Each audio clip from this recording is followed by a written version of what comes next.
Hello and welcome to The Movie Show. Despite the fact that Tim Burton's first Batman movie rewrote box office records back in 1989, the level of success subsequently achieved by films like Jurassic Park and The Lion King have made the Cape Crusaders' original accomplishment look rather quaint by comparison. Indeed, the cool reception afforded Burton's 1992 sequel, Batman Returns, suggested that a considerable creative overhaul might be in order if the superhero series was to capture the public's imagination for a third time.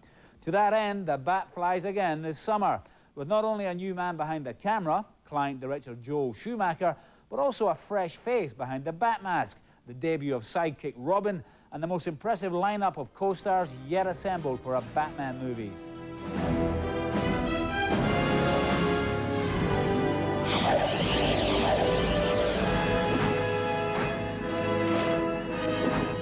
In what represents a major bid for maximum commercial potential, director Schumacher has given Batman Forever a brighter look than Burton's dark vision ever allowed for, using the full range of comic book colours and compositions to eye-popping effect.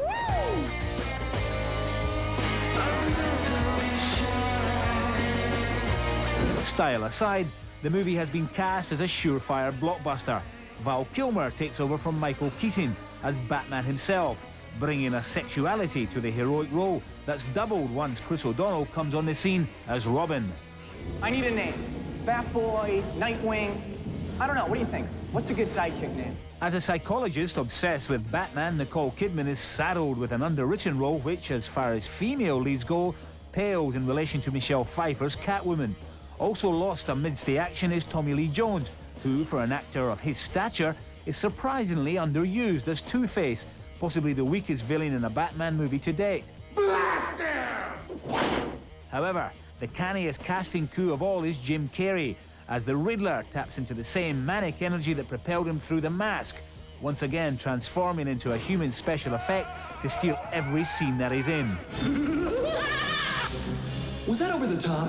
As a commercial package, Batman Forever is just about flawless.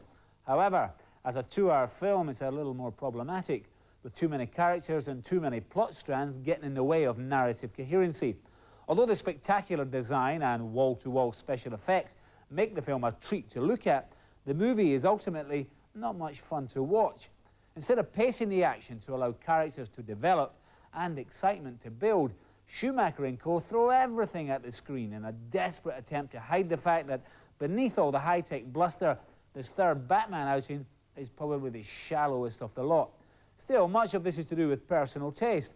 My allegiances will always be with Tim Burton and his poetic Gothic style, while I know that many favour Schumacher's flamboyant, funhouse approach. I spoke to the director about his Dark Knight vision. You can't do a living comic book for the audience without a great Batman and Robin story, a great love story, 2 great villains, and humor. So those were definitely my directives in the beginning.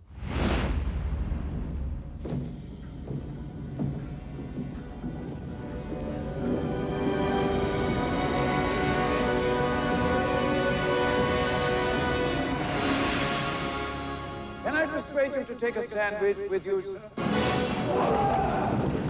I'll get drive-through. The huge sets, the large crowd scenes, the special effects, the stunts, the fun and games would mean nothing if the audience isn't interested in the people. And so I got wonderful actors. They brought a lot of themselves to the roles. They brought a lot of the invention and the cleverness and things you see on the film, the actors thought of.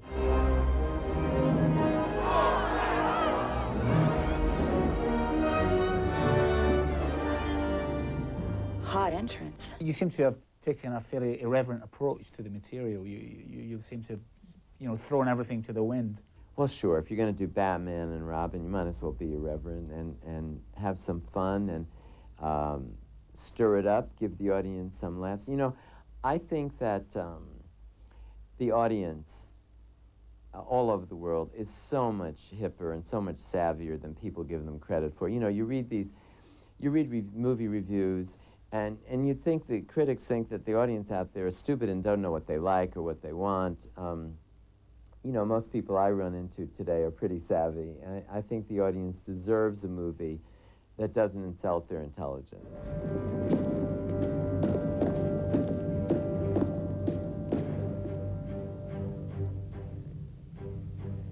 Who's your tailor? Val Kilmer has various qualities. What were the qualities that you liked most? Well, Val is obviously a very handsome leading man, and he looks very beautiful in the new bat suit, for sure. But beyond that, as Bruce Wayne, I think that there's a mystery and a sensitivity and an intellectual depth that makes him a sensitive and vulnerable Bruce Wayne and a very strong, heroic Batman. Going down. What about Jim Carrey? Pretty much a casting coup there in the sense of, you know, his positioning in the structure of Hollywoodese at the moment. I can't imagine anybody else playing the Riddler. He just seems to, I mean, when you're making a living comic book, he seems to just leap out of the screen, you know, into the audience as he's playing the Riddler. What's the point, big boy? Has anybody ever told you you have a serious impulse control problem? He's a hard worker, and a lot of what you see on the screen that seems spontaneous is very polished. It's a very polished performance. He's really brilliant. Does anybody else feel like a fried egg? I'll have a bit more, thank you. Oh, there's more. But only the first one's free. Here's the bargain. You will help me steal production capital so I can put a box on every TV in town and become Gotham's cleverest carbon-based life form. And in return, is everybody paying attention? I will help you solve the greatest riddle of all, the mother of all riddles. Who is Batman? All the principal players have dual personalities, and you look at the credit list, they all have two names. Yes. Did Joel Schumacher have to become a dual personality to get through this one? Yeah, I'm probably like Tommy Lee Jones, Harvey Two-Face, you know, half sane and the other half, you know, violent criminal. But yes, I did want to make a story about duality because not only does Bruce Wayne have a double life as Batman, so does Robin, and so do all the villains. The villains are always one person and then another, and so that's one of the themes in it. And, you know, not to sound pretentious or pedantic, but, you know, we do struggle in our own selves with a dark side and a, you know, more enlightened side. And I thought that a story of duality is always mythic.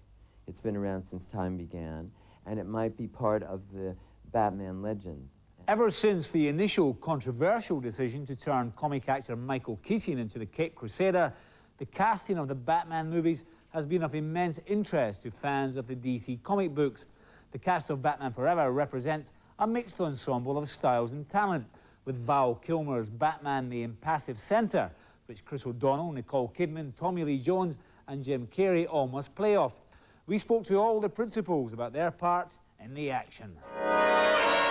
I'd seen the movies and I'd never watched it as a kid, but then I went back and watched it, and it was great because it suddenly was like opening this whole new genre to me. I got my education in Batman.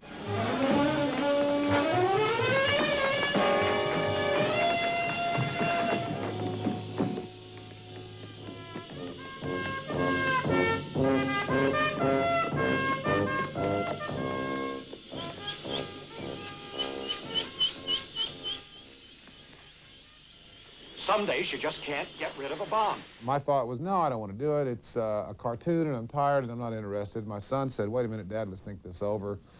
And I started studying his enthusiasm for the legend of Batman and all the characters that surround Batman, and looking at his friends, and before long it became, very appealing to play a character that has a chance to become an object of delight for 11-year-olds of all ages all over the world. So he pretty much talked me into it. It's a little bit lighter. I mean, a little bit more humor. It's my personal taste. I prefer this one to the other two. I mean, it almost doesn't feel like a sequel to me. I mean, I didn't feel like we were going and making a sequel. We're still using this incredible world that Tim Burton, created. But it is a little bit different. You know, it just had a whole, you know, it was new cast and new director. Just had a whole new feel to it, kind of.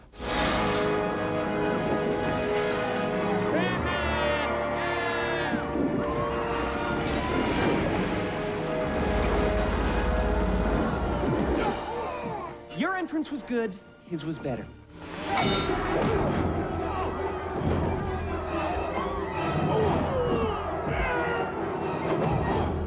The difference?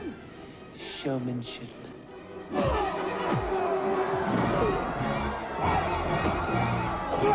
He is an ominous character. He's a very odd guy. Look, this is what he does at night. He dresses up in 50 pounds of rubber and a cape. Only Elvis has done that. And look what happened to him.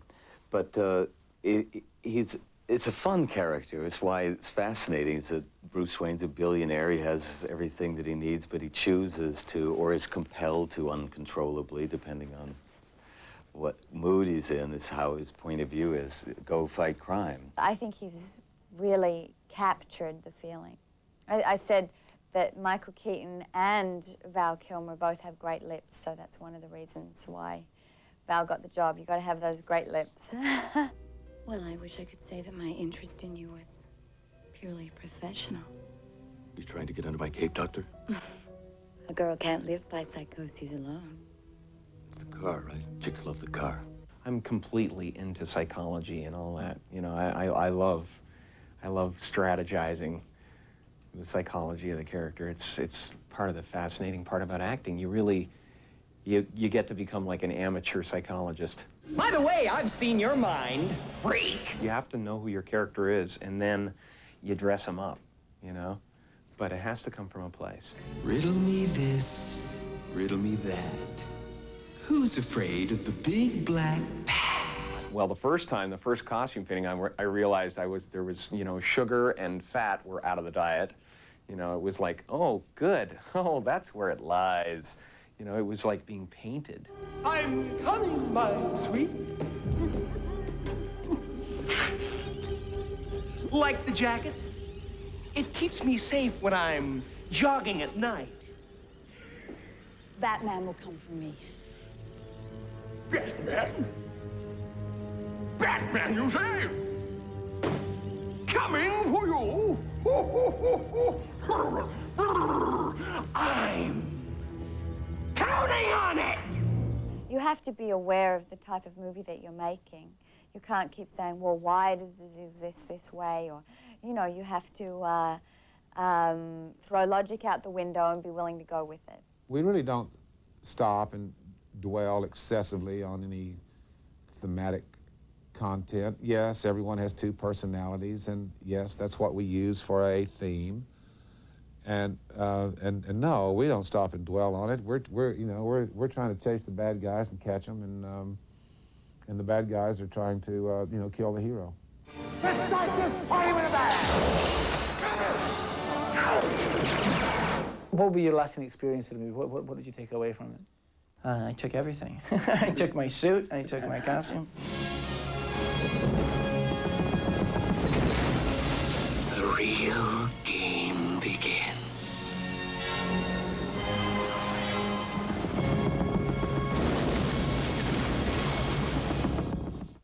Batman Forever opens in the UK this weekend. If it repeats its US performance, it should go on to be the first major blockbuster hit of the summer. In the second half of tonight's show, we'll be looking at some of the film's